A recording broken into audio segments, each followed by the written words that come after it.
Today, let us discuss the different delivery models of palliative care in India. And once again, I thank Dr. Yashwant Joshi for preparing this PPT. Now, to say about the introduction of palliative care delivery models. Since the initiation of modern hospice and palliative care led by Cicely Saunders in the United Kingdom, after that then Vittorio Vendefrida in Europe and Belfort Mount in Canada, palliative care has evolved and is now integrated into mainstream medicine in many countries. With a network of services, the development of medical specialty or subspecialty, and creation of academic departments to build knowledge and practice. 1780s, it came to India, and the pioneers were Dr. M.T. Bhatia from Ahmedabad and Dr. Louis Jose D'Souza from Mumbai. Therefore, it went to Kerala under the leadership of Dr. Rajagopal. And to say about the history of palliative care in India and UK, we can see that King Ashoka, he built more than 18 hospitals for elderly people and for tertiary disease patients. So, we can say that from there the palliative care starts. And Dame Cicely Saunders, she in 1967, St. Christopher Hospice, the world first purpose built hospital, hospice center, was established. The hospice was founded on the principle of combining teaching and clinical research, expert pain and symptom relief with the holistic care to meet the physical, social and psychosocial, spiritual needs of the inpatients and those who are with those of their family and friends. It was developed based on a care of philosophy that you matter because you are you, and you matter to the last moment of your life. An approach requiring specialist care which led to a new medical specialty, that is palliative care, that could be adopted to different situations. And coming to this founder Cicely Mary Strode Saunders in UK, then coming to another pioneer, Dr. Belfort Mount, the father of palliative care in Canada. Belfort Mount, deeply committed to palliative care, has been instrumental in an establishment of palliative care services and its research, and he taught many people in Canada. He is the founding director of Royal Victoria Hospital Palliative Care Service and the palliative care McGill and the McGill program in integrated whole person care. Dr. Mount is the Eric M. Flanders Emeritus Professor of Palliative Care at McGill University. In 1985, he was made a member of the Order of Canada in recognition of having founded the first palliative care service at Montreal Royal Victoria Hospital. In 2003, he was promoted to officer in recognition of being the father of palliative care in North America. In 1988, he was made an officer of the National Order of Quebec, and he born in April 1939. Vittorio Vendefrida. Vittorio Vendefrida was a pioneer in the study of cancer pain and palliative care. He was born in Italy, studied medicine at the University of Pavia, qualifying MD in 1952. In 1958, he returned to Milan, where he was the first in charge of anesthesiology department at the Istituto Nazionale di Tumore. Department of Instituto Nazionale di Tumore. He subsequently became the director of palliative care units. From 1994, he was the director of World Health Organization Collaborating Center in Cancer Control and Palliative Care at the European Institute of Oncology, Milan. In early 1970s, He was one of the founders of the International Association for the Study of Pain. He also co-founded and directed the Italian and European Association for Palliative Care, as well as the Italian School of Medicine and Palliative Care. Another person, Dr. Luis Jose D'Souza. Dr. Luis Jose D'Souza is an Indian surgical oncologist and the founder of Shanti Avedana Ashram, a charitable trust which runs the network of hospices in Mumbai, Delhi and Goa. He has also contributed to the establishment of Indian Cancer Cell, an educational program co-sponsored by Tata Memorial Center, Union for International Cancer Control and Indian Cancer Society for creating cancer awarenesses in school.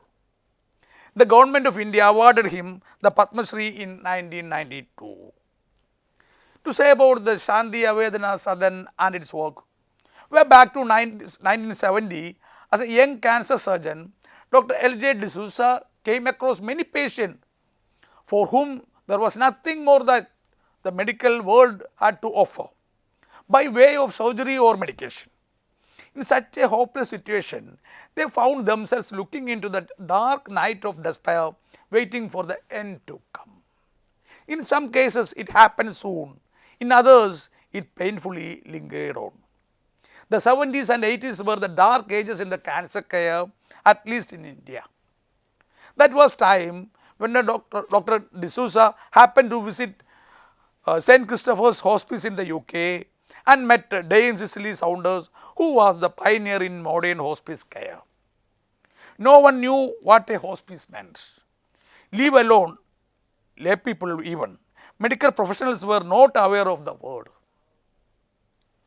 Shanti Avedana Sadan, Dr.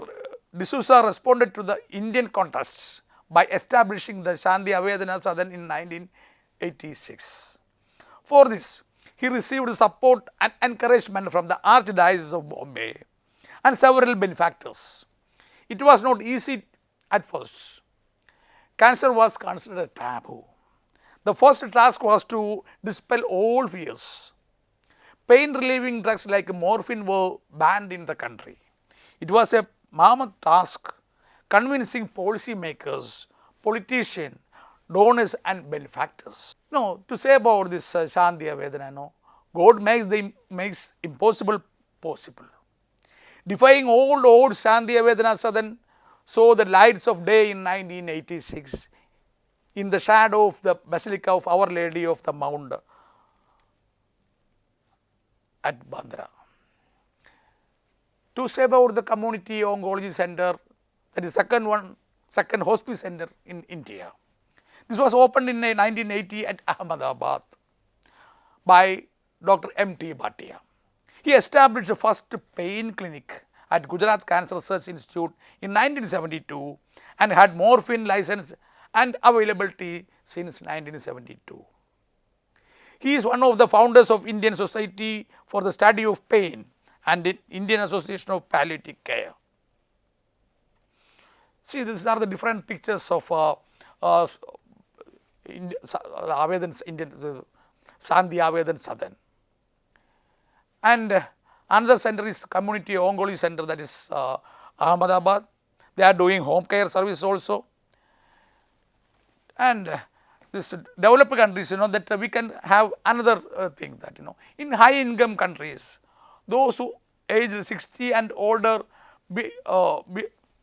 in high income countries, those who age 60 and older bear 35% of the disease burden, a disproportionately high percentage related to the population distribution, with the leading cause of all being chronic diseases. This is the statistic by World Health Organization in 2008.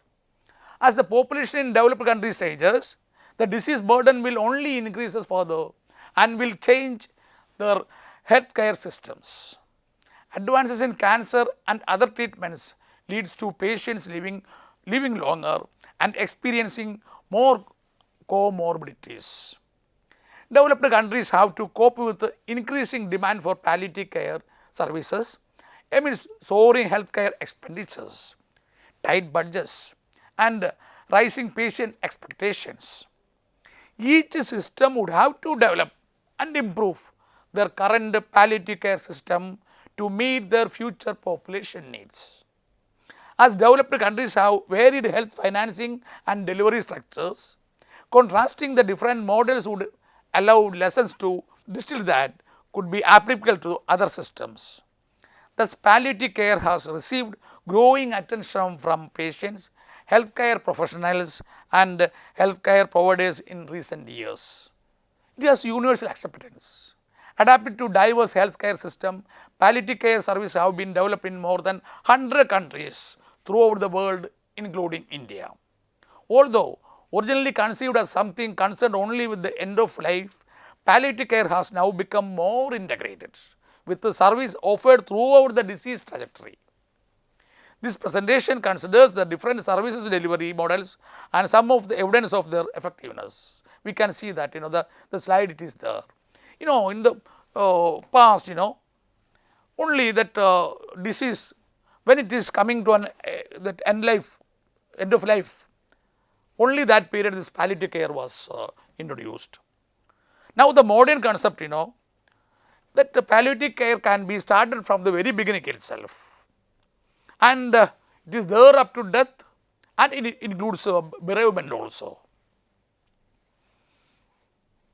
To say about the palliative care difference between this palliative care generalist and the specialist, one of the challenges for palliative care is the high prevalence of conditions that need palliative care. Every year there are around 53 million deaths worldwide. Of these, approximately 80% have a period of progressive illness and disability.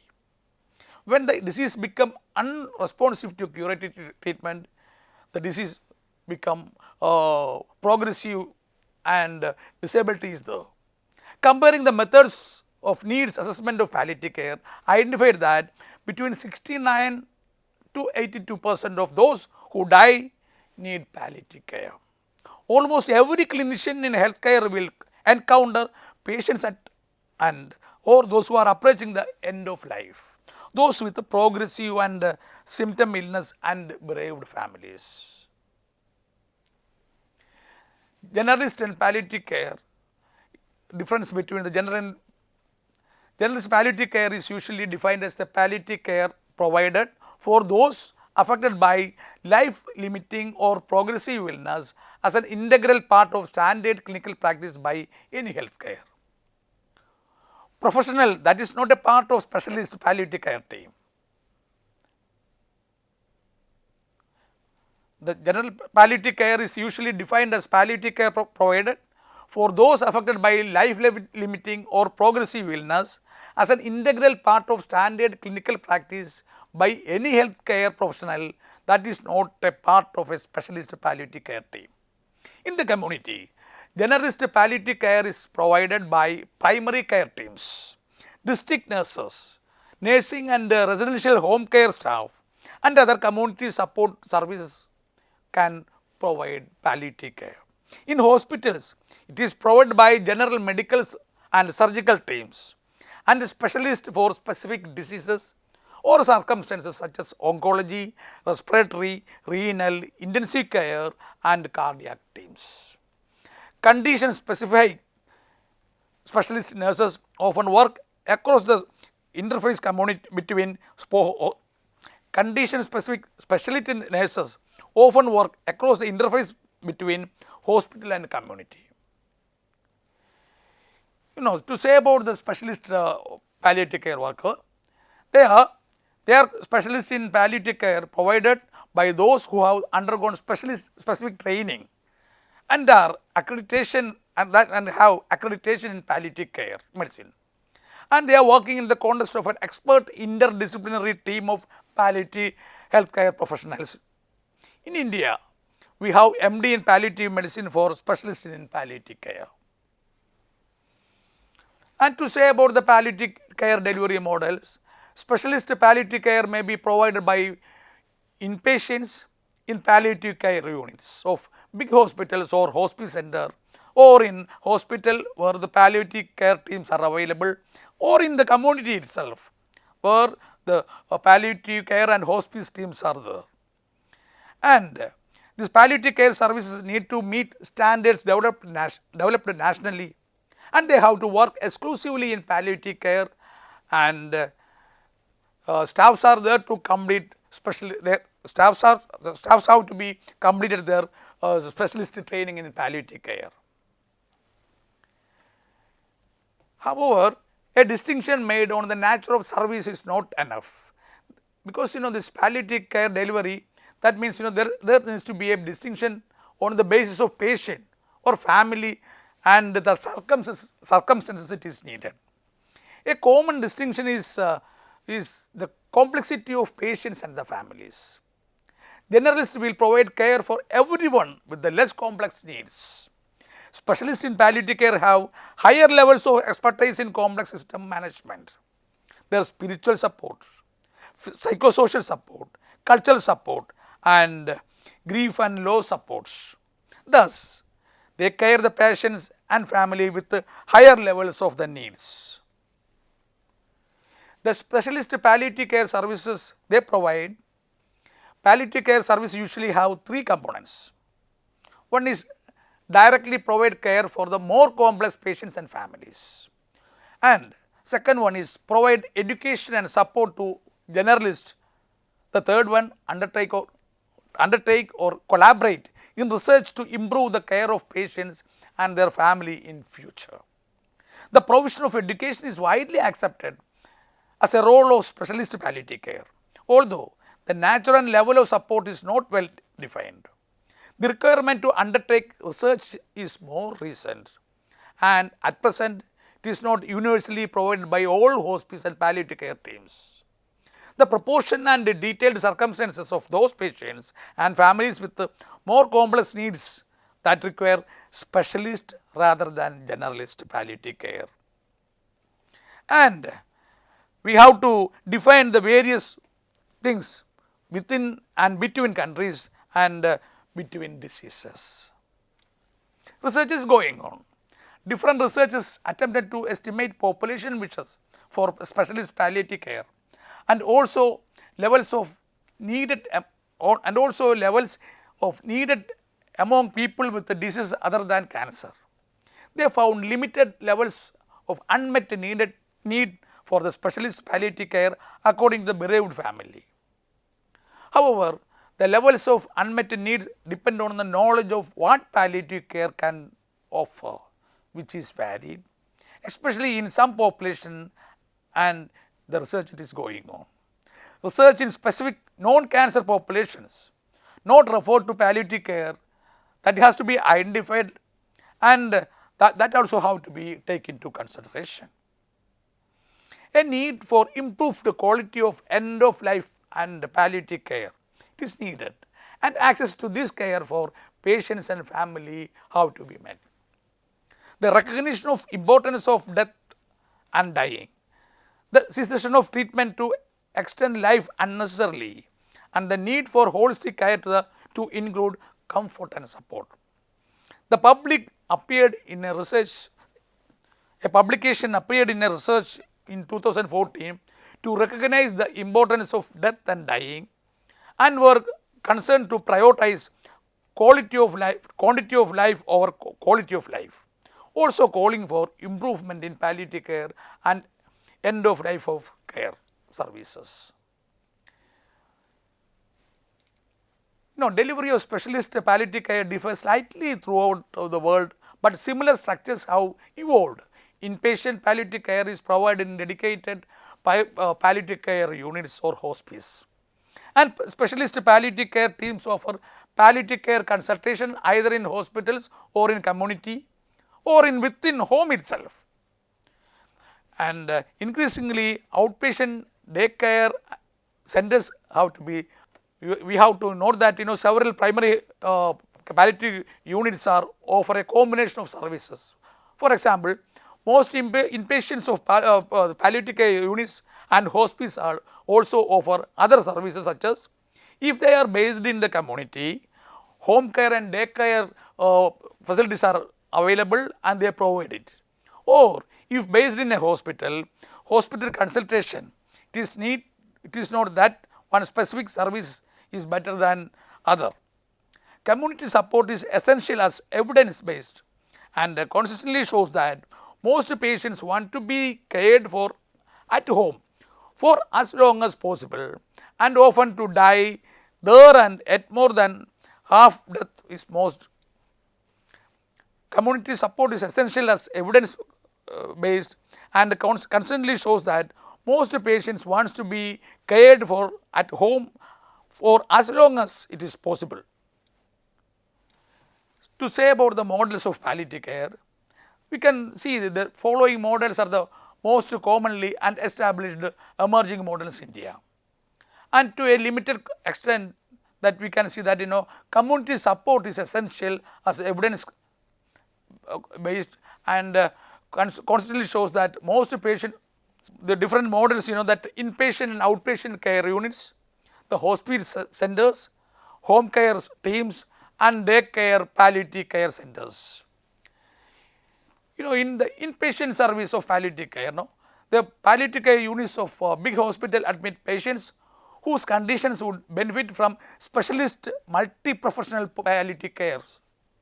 Patients can be admitted for a few days to several weeks according to their medical condition, and this nursing care if it is needed, and they have to provide psychosocial or spiritual thing have to be provided and they have to be met. Hospital palliative care support teams provide specialist palliative care advice and support to other clinical staff, patients and their families and other caretakers in the hospital environment. They offer formal and informal education and liaison with other services in and around the hospital. A core aim is the alleviation of multiple symptoms experienced by the patients, and for this team, the team members will advise on management and sometimes prescribe it directly. Teams usually also offer support and education for existing staff, including the pain management and its control, the holistic care of the patient and the psychosocial support of the patient. To say about the outpatient service, the palliative outpatient clinics can be offered from hospital or inpatient palliative care units or hospitals. There is an increasing variety of such services, with outpatient services being offered jointly with oncology, respiratory medicines and neurology services. They often meet the need to integrate services and can help to introduce patients earlier to palliative care in non-threatening way, providing help with, for example, specific symptoms which are more advanced that has to be taken into consideration. To date, our evaluations are few and these are much more needed in future. There is hospice centers. What is hospice? The term hospice has different meaning internationally. This has partly arisen because in Latin root language, hospice sometimes has a similar meaning to hospital. So, Balfour Mount, seeing an alternative word in French speaking Canada, coined the word palliative, which is more often used nowadays. In many countries, for example in the United Kingdom, the function of an inpatient hospice and palliative care units are similar.